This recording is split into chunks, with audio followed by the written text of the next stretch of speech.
Hi, this is Marlene with Miami Ghost Chronicles, and I want to welcome you to another episode of Stories of the Supernatural. Whether you're watching a video or listening to a podcast version, please like and subscribe to us so that you can get notification of when a new show is released. Links to videos or MP3 files can be found at miamighostchronicles.com. You can also find information about my talk show appearances and any new book projects at marlenepardo.com, or go to Amazon and look up my author profile as Marlene Pardo Pellicer. I narrate several podcast series that can be found on major podcast platforms and also listened to via Alexa, Sonos, and other home systems.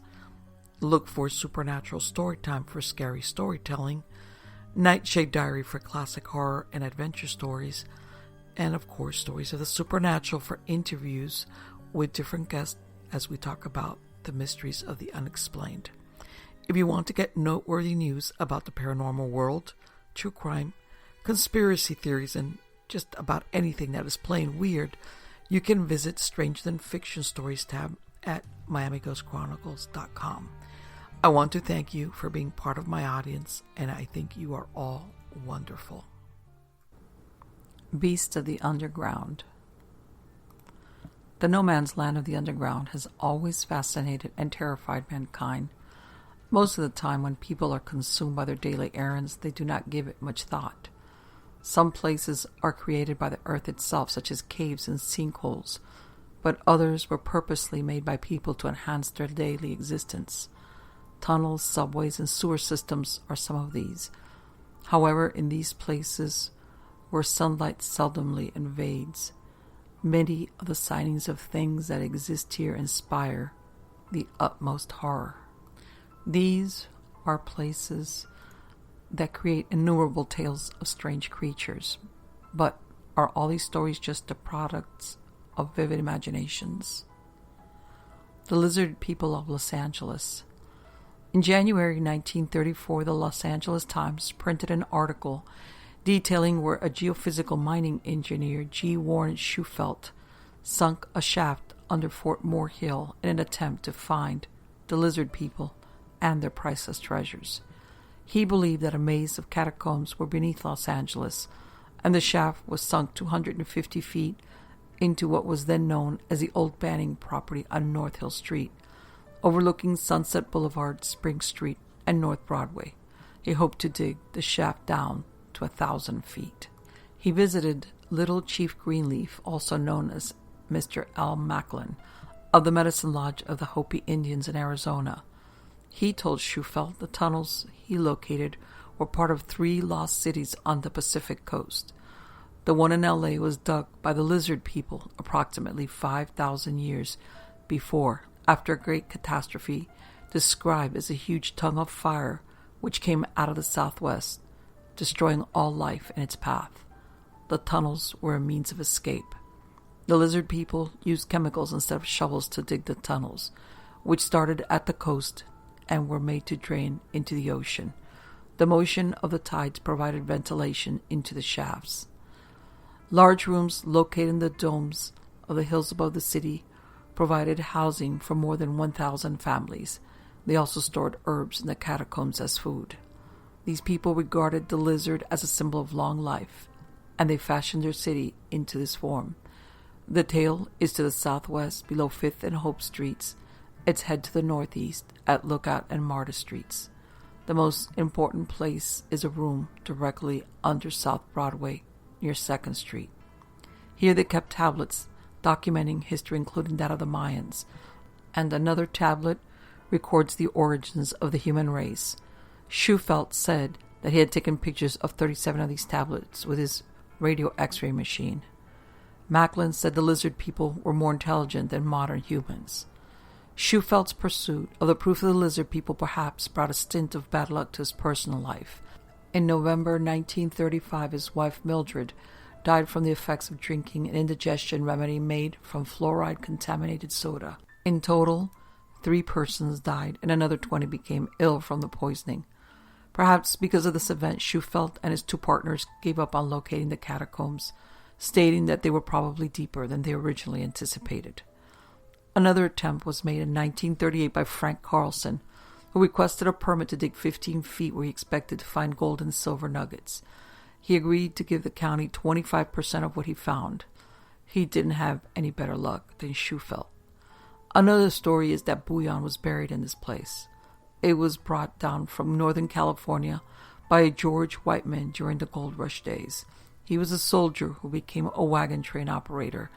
Instead of digging for gold, he got into the business of transporting food, which the miners paid for in the form of gold nuggets. During those days, the safest place to keep the treasure was in the ground. Some say he buried it at Fort Moore Hill. Others claim he had exchanged the nuggets for Spanish coins. Whiteman never took anyone into his confidence, and he died with a secret. Another story involves a cache of Spanish doubloons hidden near the entrance of the Hollywood Bowl, with a whispered curse of a violent death for anyone who haunts it or has anything to do with it. Alligators in the sewers. Sewers have many strange things in them, but none stranger than alligators, which are said to roam New York cities. These stories go far back into the 1930s, when families bought baby alligators and then flushed them down the toilet or released them into the sewer system when they got too big to care for them. These animals ate trash and rats, survived and grew. Throughout the years, sewer workers told of coming across alligators. Some were described as albinos or mutants, with a weird coloring and larger than normal size. Robert Daly, the author of The World Beneath the City, written in 1959, had a chapter dedicated to these sightings. He interviewed Teddy May, Commissioner of Sewers in New York. According to May, sightings of alligators dated back to 1935. So many reports from workers came to his desk that he personally inspected the sewers and was surprised to come across these creatures, which averaged 2 feet in length. By 1937, they were cleaned out after an effort was made to poison or kill them. In February of 1935, an article appeared in the Brooklyn Daily's Eagle where little boys found an 8-foot alligator in a Manhattan sewer. It was under a snow-stuffed manhole. It died and was cremated at the Barren Island incinerator. No explanation was made how it had ended up at this place. More recently, another sighting was made. In 2010, an alligator measuring 2 feet long was found under a car near a sewer opening at Newton Avenue and 29th Street in the heart of Queens, New York. Surrounded by startled onlookers, an emergency service unit used a long pole and a noose to corral the creature into a cage and capture it. The animal was handed over to city animal care and control officers, who sent it to a wildlife sanctuary. And perhaps an ominous addition to the story, in the wake of the baby alligator's capture, Animal Care and Control spokesman Richard Gentles stated that between 2 to 4 alligators or crocodiles are rescued in the city by his agency every year. It is not known how many of these statistical alligators were recovered from sewers. On July 22, 2013, a live 8-foot-long alligator was pulled from a sewer near Central Park. The alligator had allegedly long been preying on dogs, which prompted a hunt for its culminating in its capture. The alligator was killed, and an analysis of its stomach contents revealed the remains of at least 2 dogs, some rats, and a wristwatch, fortunately with no hands still attached to it. The latest one dates to 2017. A 45-inch alligator was captured in upstate New York near Whitney Point, where the river crosses beneath Interstate 81. A week before, a slightly smaller one was captured a quarter-mile downstream. Both of them were taken to Animal Adventure Park in Harpersville. Whether the reports of mutant albino gators existing in the sewers of New York is true or not, there is evidence that regular ones have flourished in the dank tunnels beneath the city for many, many years. Sewer zombies. In 2008, the Daily Mail reported where crews at Southern Waters Treatment Plant in Eastbourne, East Sussex, claimed to see a humanoid figure that followed them around in the underground tunnels. There were so many reports that they hired a parapsychologist, Michael Kingscote, who was also a clairvoyant who found areas where he sensed unusual activity took place, and it coincided where workers felt uneasy. There are also reports of voices being heard in the distant reaches of the tunnels. Another worker said, "I believe in ghosts, and I'm sure there's something in there. I dread doing the night shift. Is this creature real, or just a lost soul haunting the place where perhaps it met its end?" Creature in the mine. In 1875, a silver-bearing mine called the Little Emma, about 6 miles southeast from Helena, was believed to be haunted. A 125-foot shaft was sunk on the lode, with several tunnels running along it. 12 miners were working on it both day and night. A water-filled shaft was regularly emptied out by a horse-driven pump. One night, a beam fell on the horse and killed it. The next night, at the breast of the tunnel, about 70 feet from the shaft, the workers heard an unearthly voice. The sound echoed around them. They were so fearful they went to the shaft, and even a man at the top had heard the weird yelling and asked the group at the bottom what was causing it. They were an hour shy of quitting time, so they went back to work. However, they were so unnerved they left 2 lookouts to keep an eye out through the gloom of the drift. Every now and then the call would be repeated, starting out loud and piercing and dying out with a wail. The following days and nights the calls were repeated. The miners were so convinced the tunnels were haunted that some of them proposed to quit and return to Helena. None could explain how the death of the horse triggered a creature that moaned incessantly in the bowels of the earth. Was it a ghost, a hobgoblin, or a malevolent Tommyknocker? The Van Meter Bat Creature. In 1903, a small Iowa town reported an encounter with a strange monster. It was described as a bat-like creature that came out of an abandoned mine. The sighting had several witnesses, including many of the town's well-respected citizens, which described it as half-human, with enormous bat wings flying about. Its presence was announced by a disagreeable stink. It traveled at high speed, and a blinding light shot from its horned head. The citizens of Van Meter shot at the creature as it flew across building tops, but with no effect. The town doctor and Peter Dunn, a bank worker, saw it and took a plaster cast of its great 3-toed track. The third night, it perched on top of a telephone pole. Residents said it hopped about, and a schoolteacher described it as a devil. The townsfolk decided to follow it into an abandoned coal mine near a brickyard where they heard strange noises. On October 3, 1903, the Des Moines Daily News reported, "Presently the noise opened up again as though Satan and a regiment of imps were coming forth for battle." Just when the town thought it couldn't get any worse, the bat creature appeared with a smaller one next to it. Both flew away but returned in the morning. The men of the town were armed and ready to kill them, but this was the last seen of these creatures as they returned back into the shaft of the old mine. Despite the passage of time over 100 years, the residents of Van Meter still pass down the story of the strange creature sighted into their town, and which remains a great mystery. Another report of a strange sewer-dwelling humanoid comes from an article by Michael Burke entitled "Green Things Sparks Rumors" in the New Valley Dispatch dated March 5, 1981. The article describes a harrowing account of a small 4-foot tall humanoid creature said to look like something half human and half dinosaur, which was seen emerging from a sewer in New Kensington, Pennsylvania. A group of youth allegedly chased the creature, and one even managed to grab the thing's tail, upon which it let out a screeching cry, prompting the startled boy to let go. The dinosauroid humanoid then reportedly slipped away back into a sewer tunnel.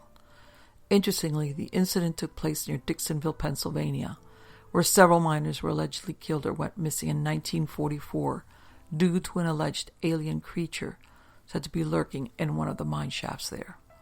The mysterious monster was said to lurk in the darkness and snatch away hapless, unsuspecting miners. Whether this rather spooky story has any connection with the case of the saurian humanoid or not, it is still a bizarre account in its own right.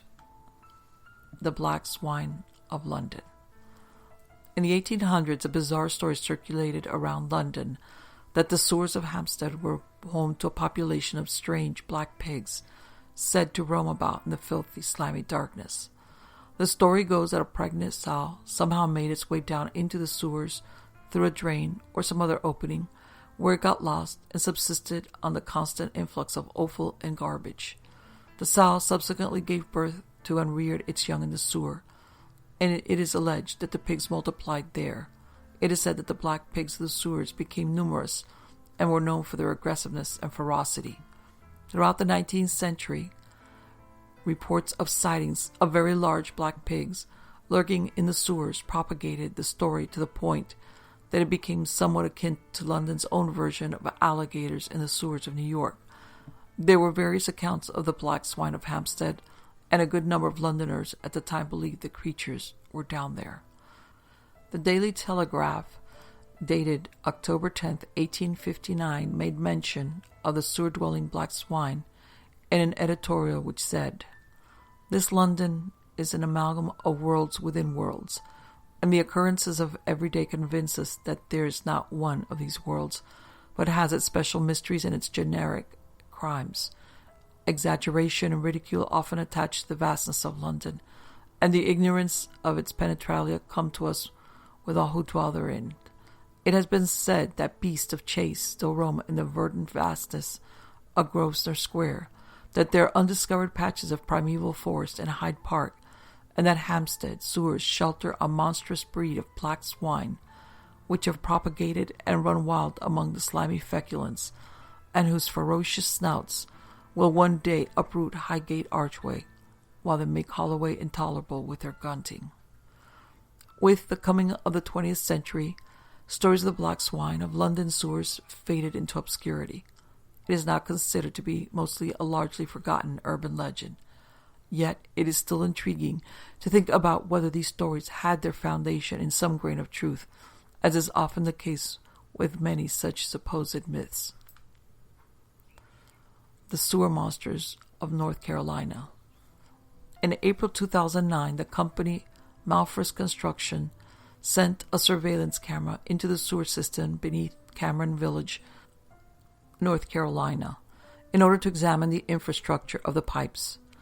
During their investigation, the camera came across something that no one had ever expected to encounter down there: slimy, pulsating blobs attached to the wall, which appeared to be living organisms of some kind. The weird blobs were even seen to visibly react to the light of the camera, seeming to flinch and draw away from it. The story immediately became a sensation, and the bizarre creatures were nicknamed the Cameron Village Sewer Blob. News stories ran with it, and video footage of the grotesque blobs captured by the camera became insanely popular on YouTube. The internet was awash in discussion and debate as to the nature of the creatures, with theories ranging with some kind of undiscovered animal to mutant monsters to aliens from another world. At first it was speculated that the footage was even a hoax, but Raleigh Public Works issued a statement officially acknowledging that indeed the footage was very real. Scientists at the time were just as stumped as everyone else. No one had ever really seen anything quite like it, and biologists for Raleigh Public Utilities were at a loss to explain what the organisms were. Ed Buchan, the environmental coordinator at the Raleigh Public Utilities Department, at first claimed that he had never seen anything like it in all of his time with the department. For a time, the mysterious slimy blob phenomenon of Cameron Village was a total enigma. Gradually, scientific theories about what could realistically be responsible for what was caught on the sewer camera started to emerge. One of the first such theories was that the blobs represented a colony of bryozoans, which are small animals that stick out tentacles to feed and retreat into small tubes when disturbed. Other biologists disagreed with the bryozoan theory. Dr. Timothy Wood, a bryozoans expert with the Department of Biological Sciences at Wright State University in Dayton, Ohio, firmly denied that bryozoans could be the culprit, stating, "No, these are not bryozoans. They are clumps of annelid worms, almost certainly tubificids. Normally these occur in soil and sediment, especially at the bottom and edges of polluted streams. In the photo, they have apparently entered a pipeline somehow, and in the absence of soil, they are coiling around each other. The contractions you see are the results of a single worm contracting and then stimulating all the others to do the same almost simultaneously, so it looks like a single big muscle contracting.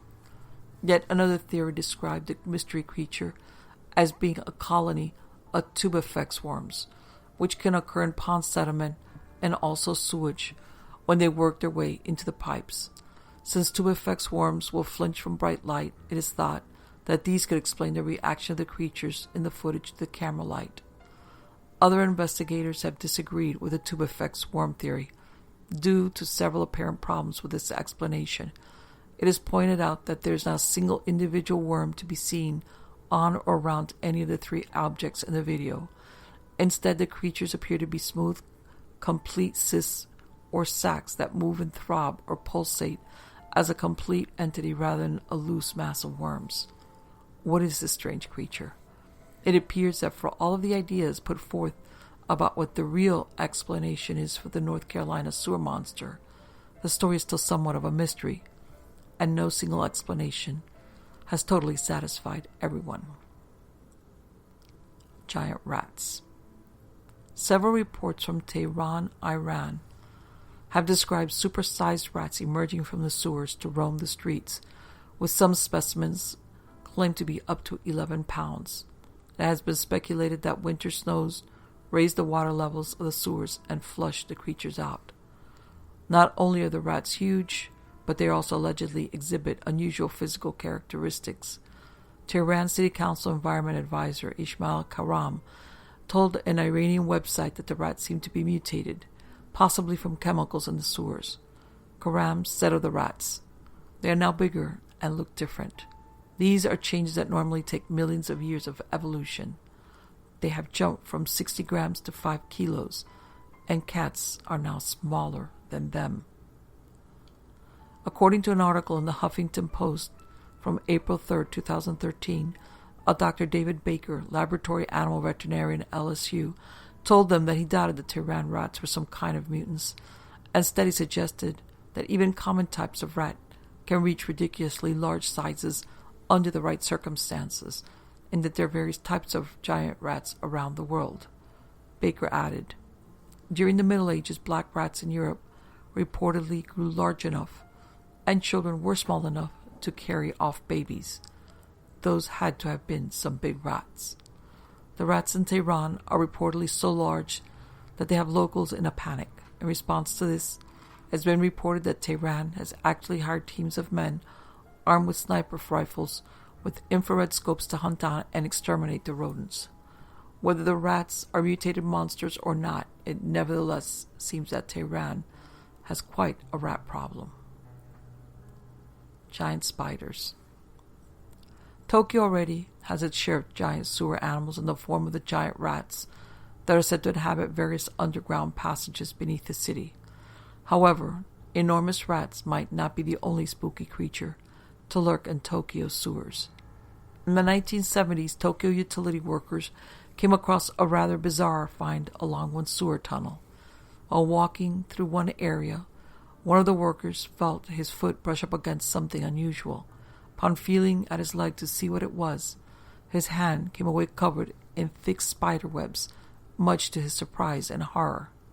Upon illuminating and investigating the site, workers described seeing a vast web that hugged the ground and covered an area of several square meters. The web was littered with the numerous desiccated corpses of cockroaches as well as full-grown rats. Further investigation revealed a tunnel-like opening within a pile of refuse in the corner of the tunnel that allegedly measured at least 10 inches in diameter. The actual occupant of the web was never seen, and the perhaps understandably shaken workers did not intend to stick around to see it either, instead opting to leave. The account seems to describe perhaps the web of some sort of funnel web spider, although apparently much larger than any currently known to exist. It would be interesting to know if the report is to be believed, and just how big the mysterious spider of this web truly was. Humans always suspect strange things lurk in the darkness, but there is no gloom more impenetrable than that found underground. Is it any wonder that monsters, or never-before-seen beings, call tunnels, sewers, and caves their homes. What else exists underneath our feet as we go about our daily lives? And these are some stories about strange encounters. My grandfather told me a story once as we sat around a campfire in his backyard in the cool night of the Arizona desert. The horizon was clear and each star twinkled in a purple sky with a full fat moon hanging low over the mountains. His voice was raspy and gravelly, the result of a lifetime of smoking cigars and drinking whiskey. The fire danced and shined across his wide dark eyes as he settled into his seat, ready to tell his story. Way back when I was a boy, about your age, he began, I lived outside an Apache reservation with your great-grandfather. He had returned from the war and set about raising horses and cattle on a 100-acre ranch settled between a brambly mountainside, with dirt good for growing thorn brush and not much else. One night my mother was sick, and Pa and I took a trip into town, about 50 miles away, straight through a dry desert, over a washed-out creek and some old abandoned farmsteads.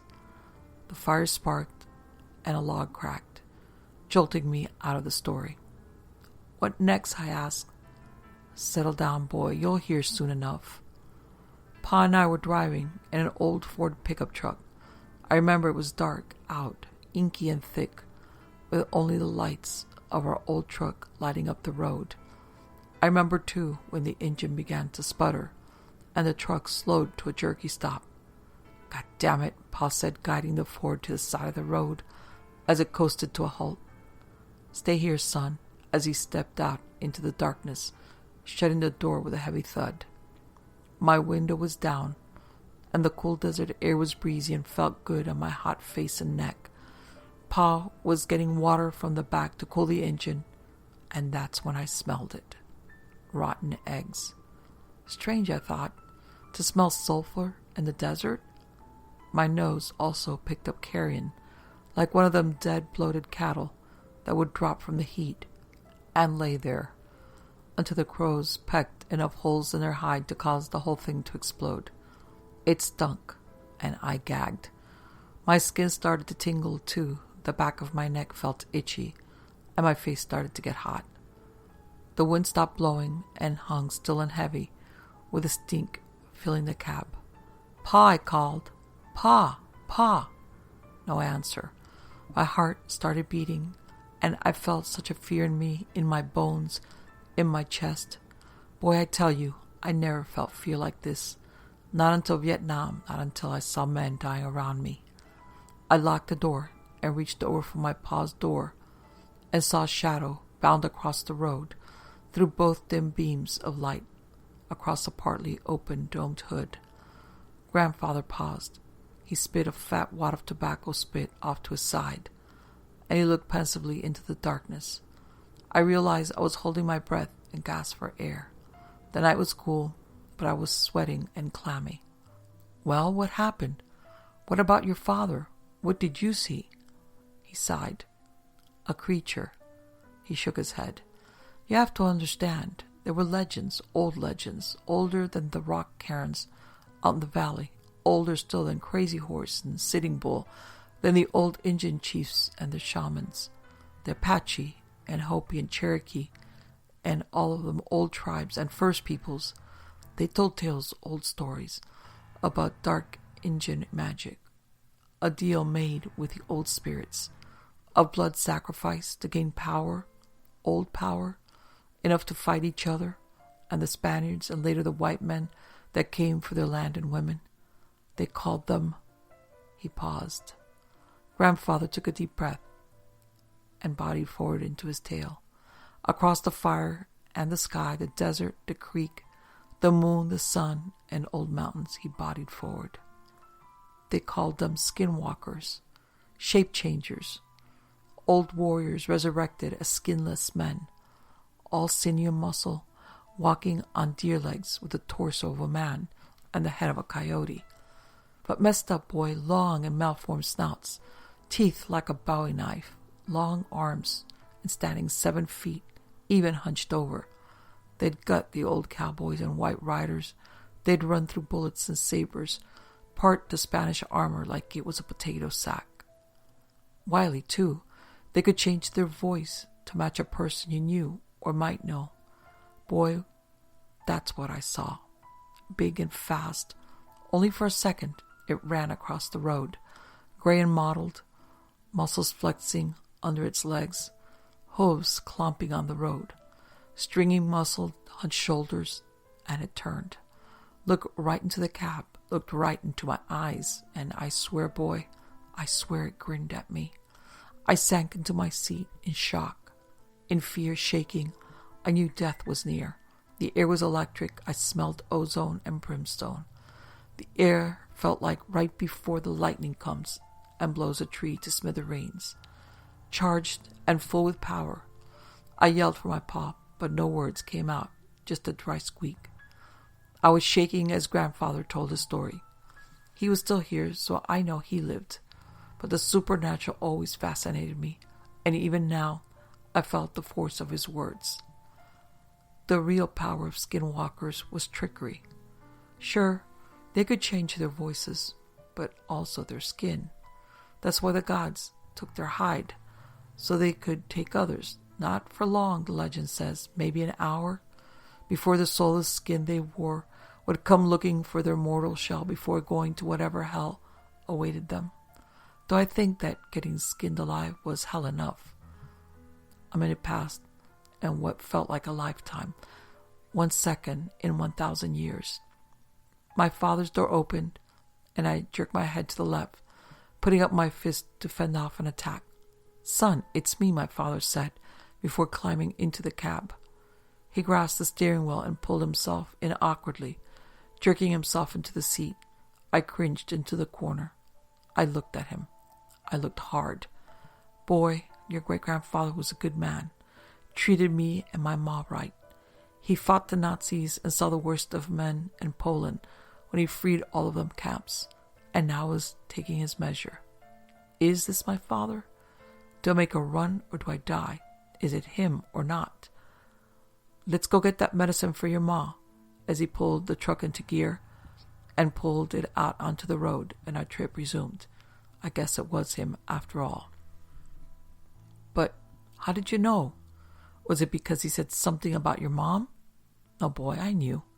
Because out the window, out the corner of my eye, I seen that beast running 50 miles an hour, right next to the car, looking at me with them yellow eyes and grinning mouth. I looked and saw it, hunched and angry, running next to us. Boy." My pa kept his eyes on the road, locked straight forward. "Sonny," said, "don't look at it. Don't look at it." That's how I knew, boy. Another story. All right.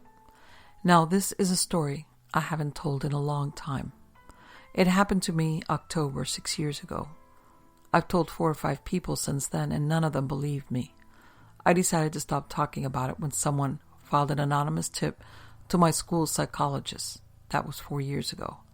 I've had a lot of time to think about it since then, and I think I'm finally ready to talk about my story. It's about a weekend I spent in the Wichita National Forest. I've been planning the trip for weeks. Made sure I had got the weekend off work, didn't make any plans, all of that. Started buying supplies a week before I went. I was going to go camping in the forest near my town.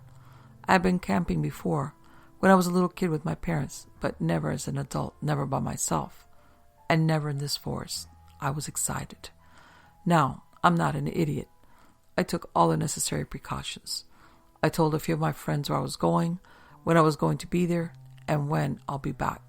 I told them if I go missing, to call the cops and all that. I brought an extra phone battery and enough food and water to last me at least a week. I even brought along the 9mm that my dad gave me when I turned 18. Never shot the damn thing, but I figured it would at least scare off whatever the hell wanted to mess with me. I'm telling you all of this so you know that I'm not just some dumb kid who decided he wanted to take a trip to the forest one day and shit his pants because he saw a bear. No, I knew what I was getting into. I was prepared. Just not for, well, this. Okay, enough backstory. I'll get on with it. I left around 6 in the morning. It's an hour drive from my place, so I was expecting to get there around 7. Ended getting there at 7:30, but I didn't mind. It was a lovely day, not a cloud in the sky. Great weather. Camping in the cold and rain is miserable, so I was pretty content with my arrival time. I parked my car a ways from the forest in a little clearing off the side of the road where I knew I would find it. I gathered my things, had a little snack, and headed off toward the forest. I made my way well into the forest, set up camp, and started enjoying myself. Cooked lunch on the crummy campfire I made around noon, watched a pair of birds dancing at each other. I even took a few pictures of some deer I saw with my phone. Couldn't get a good shot, but at least it was proof that I was there. But some things seemed off. You see, forests are normally kind of loud. Not like a city loud, but there's this constant background noise that is always going on. Rustling in bushes and leaves, birds chirping and animals prancing around. When I first got into the forest, that was all well and good. But the later it got, the sounds just started to go away. Not all at once. It took the better part of the day for me to notice. But yeah, the sound slowly went away. Birds stopped chirping. Bushes stopped rustling. I stopped seeing animals too. That's what made me notice. At around 4 in the afternoon, I realized that I hadn't seen a bird in a while. That unsettled me, truth be told, but I stilled myself and kept enjoying this day.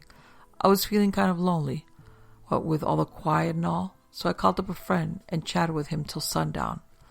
After that, I realized it was getting late, so I hung up, ate again, and put out the fire. After a final assessment of my surroundings, a look at the wondrous night sky, I crawled into my tent to sleep. I kept a 9mm loaded right next to me where I slept, just in case, you know. Sleeping on the cold ground in the middle of a forest isn't that easy if you aren't used to it, and considering I hadn't done it since I was a child, I was having a little trouble.